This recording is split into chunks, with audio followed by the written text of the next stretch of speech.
dear, the camera is working again. Welcome. This evening we're going to do a little video today on, I guess it could be morning depending on when you're watching. I've been asked a number of times to do videos on nodes. I guess it's a troublesome thing for some folks.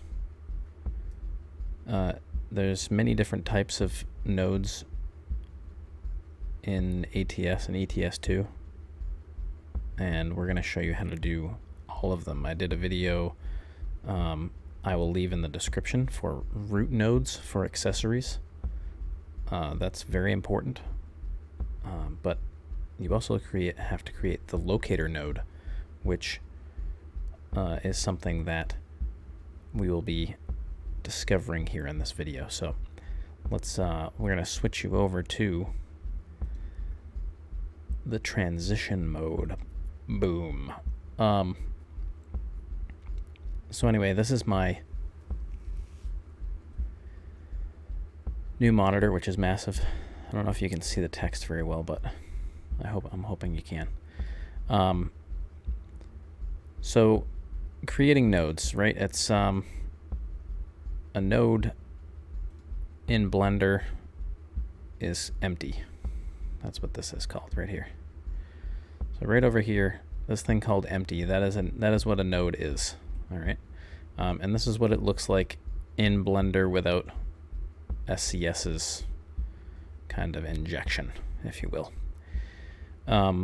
So when you go to the object type up here,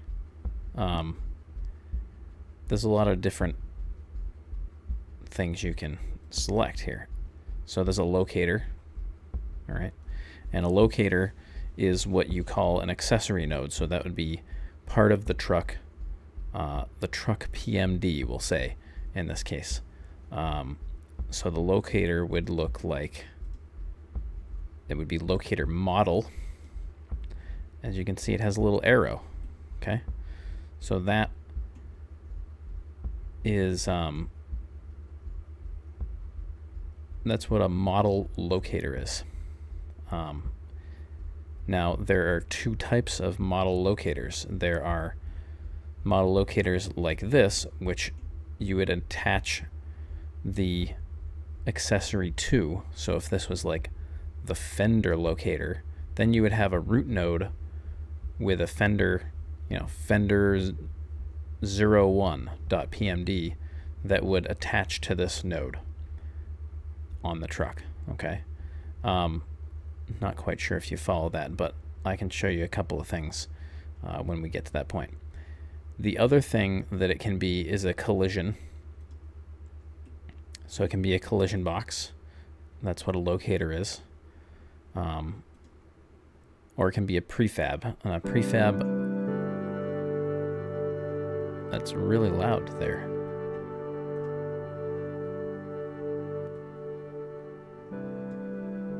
That's a little better. Okay. So prefab is not something that I've worked with, but it's essentially the buildings and stuff like that in the game. Up here you can see, like, is it a map point? Is it a navigation? Is it for traffic, where traffic can go and can't go? A sign, blah, blah, blah. So all that's like beyond what I do, but that is another thing that it is. So in the model locator, there's two different types, as I said. There's an accessory node, so like this would be fenders. So this would be a node on the truck that would say fenders, or it would be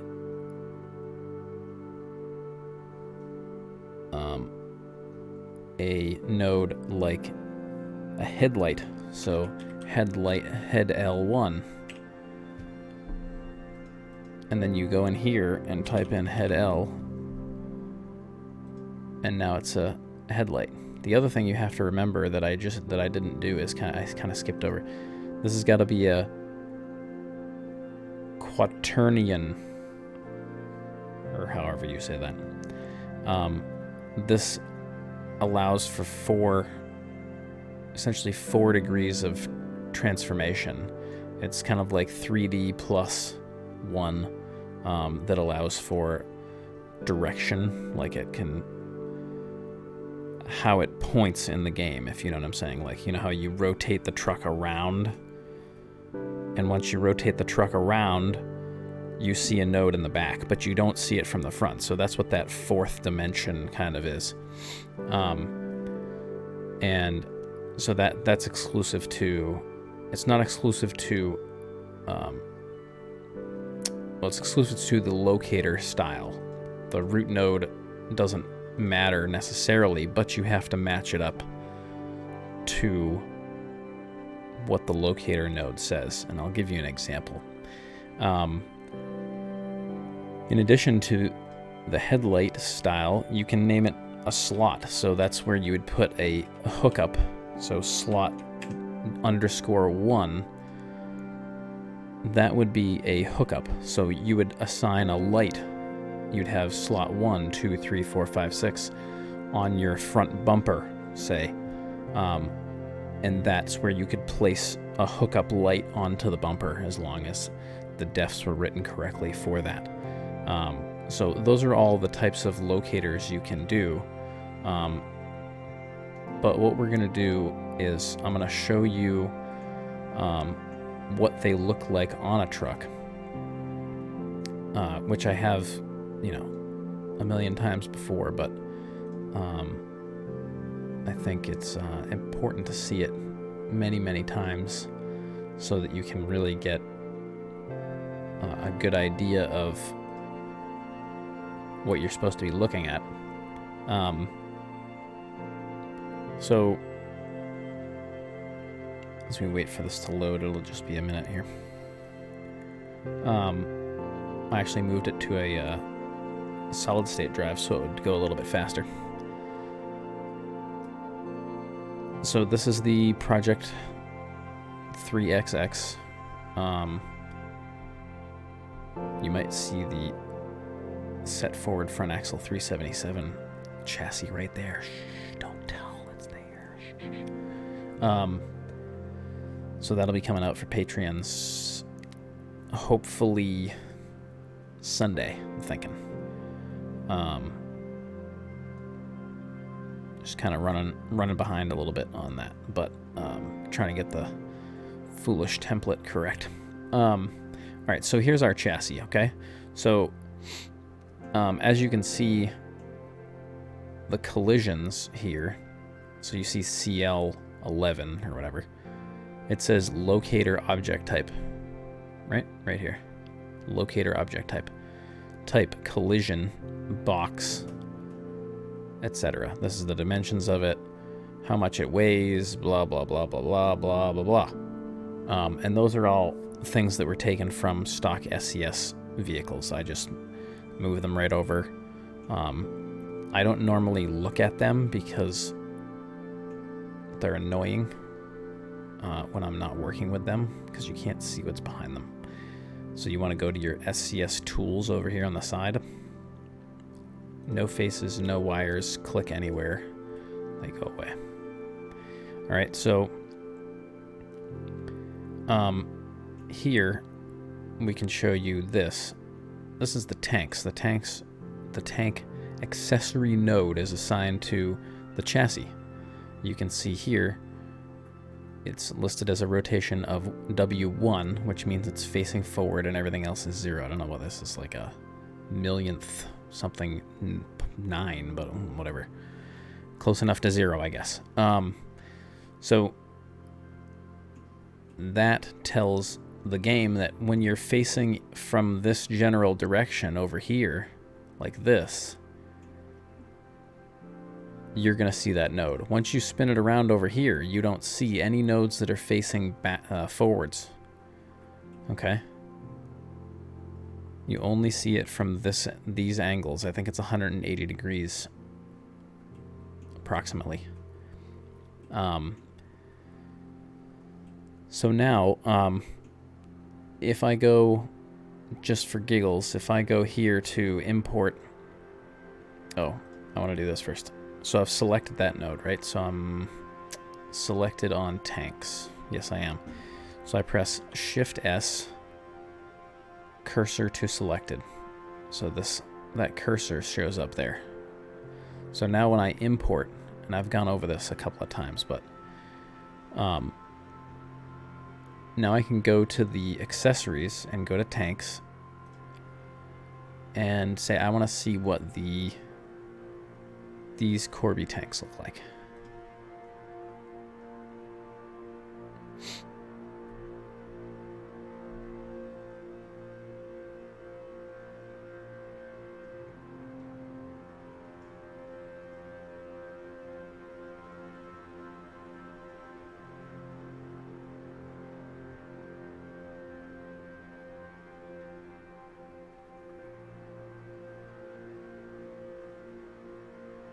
Really like this music. I'm about to fall asleep though.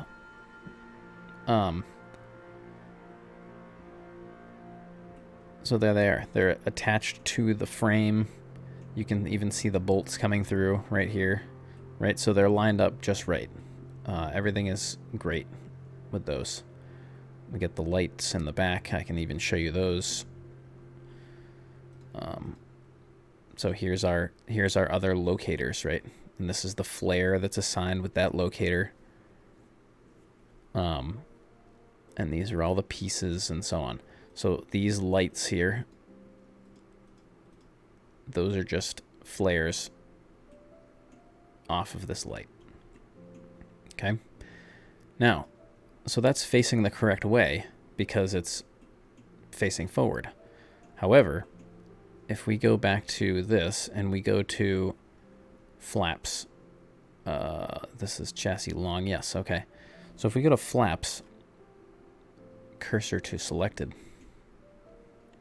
and then Alt Home will kind of center it on that. So you can see that this arrow is facing backwards. And you can tell that because this is a 0 rotation on the W and a 1 on the Z or Z if you're American. But if we go back to the tank please.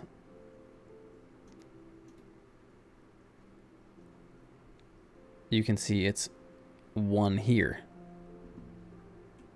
right? But now it's 1 there. So what happens when you import the flaps?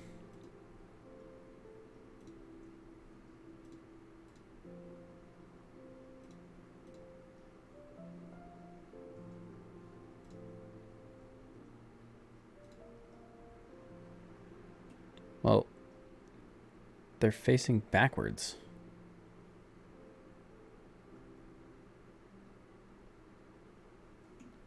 But why?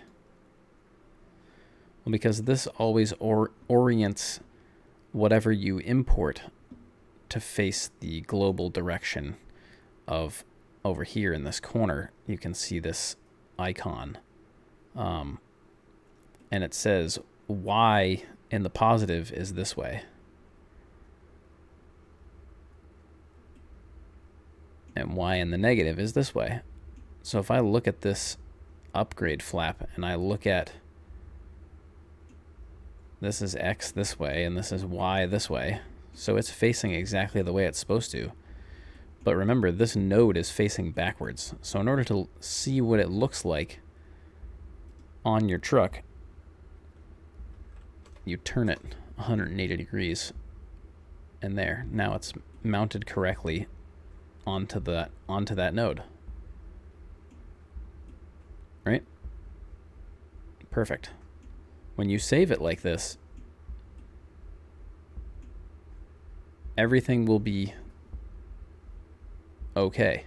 You don't have to flip it around to save it again because it's a global node. It knows that it's facing, you know, it still thinks that it's facing this way. This whole piece is still facing this way, and it thinks this way is forward, which is fine.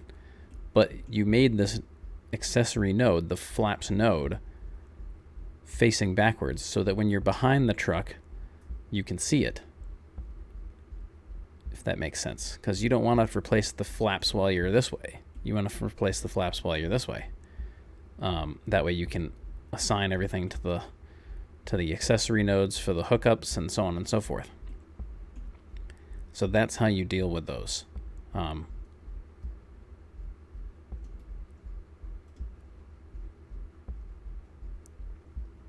So those are two of those nodes.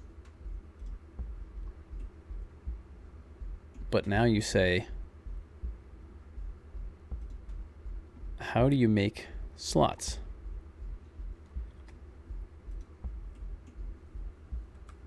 Remember, that's Shift S, cursor to selected, Alt Home, brings you to the front. So I'm going to import a bumper so you can see what the slots look like. We got to go with 357 bumper, excuse me. My goodness. So here's the bumper. Here are the nodes. Slot 1, 2, 3, 4, 5, 6, 7, 8, 9, 10, 11, 12, 13. This one is facing to the side. It's 0.707 on the W, 0.707 on the Z. This one is negative 0.707 on the Z. That way it faces this way. All of the rest of the slots are facing forwards. Now the bumper node over here is facing forwards. So you don't have to worry about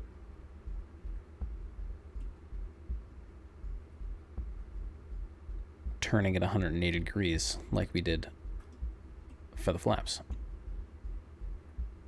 Those are the differences between the nodes. So this is a root node, 379 bumper 01.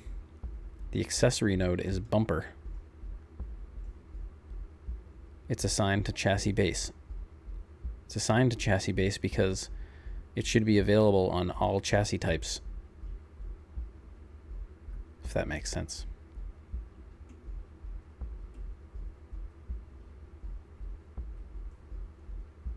I gotta fix that engine. This is through the plate here. Didn't even notice that when I did it. Interesting. Anyway, so yeah, root node up here, you'll see a parts, a variant, and a look. Accessory node, you assign it to a part that is on this chassis. It's a lot more complicated when you look at it the first couple times, but once you get things down, like doing variants and doing those types of things, it starts to all fall together. Variants are difficult, challenging, but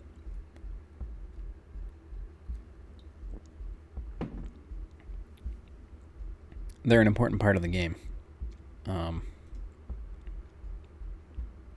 which is what you see here.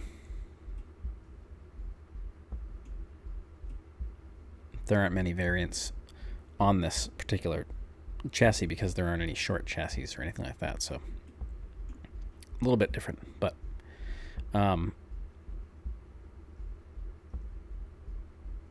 that's just a few tips and tricks for the nodes, the types of node, what the settings should be on these.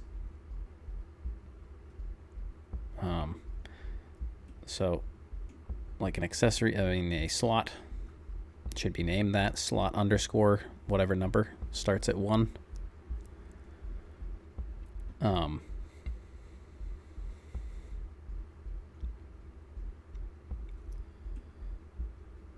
Accessory nodes like flag just have a name, no hookup.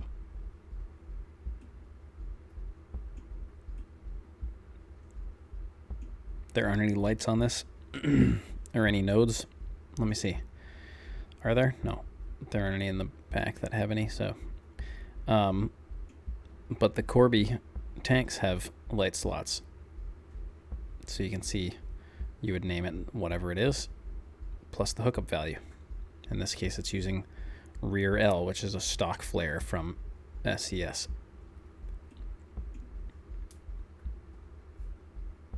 That's it. I hope this had kind of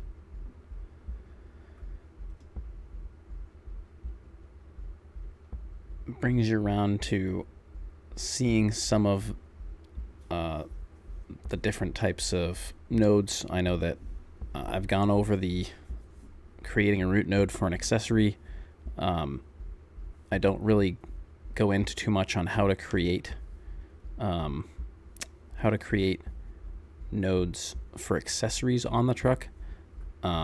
Really, the easiest way to do it is to import an SCS truck, remove all the objects, and just have all the nodes, and then kind of import your pieces, or rather have your stuff already imported and then import the SCS truck over it, get rid of the truck itself, and then you have all the nodes there ready for you. And then you can change their names if you want. You can edit them, flip them around, whatever you want to do. So that makes it infinitely easier as you start, but once you become more proficient, then you can kind of do it on your own accord, creating the nodes manually. But for a first timer, doing it, setting it all up with the SCS nodes, super easy. It's total time saver. You know what the SCS nodes are. It's pretty straightforward. Then you can just go from there and add more, or delete some, or whatever you want to do. So, or rename them. But yeah, so that's today's node special. I'm gonna see if I can pull together another video tonight for you. And thanks for watching. We'll catch you for the next one. Later.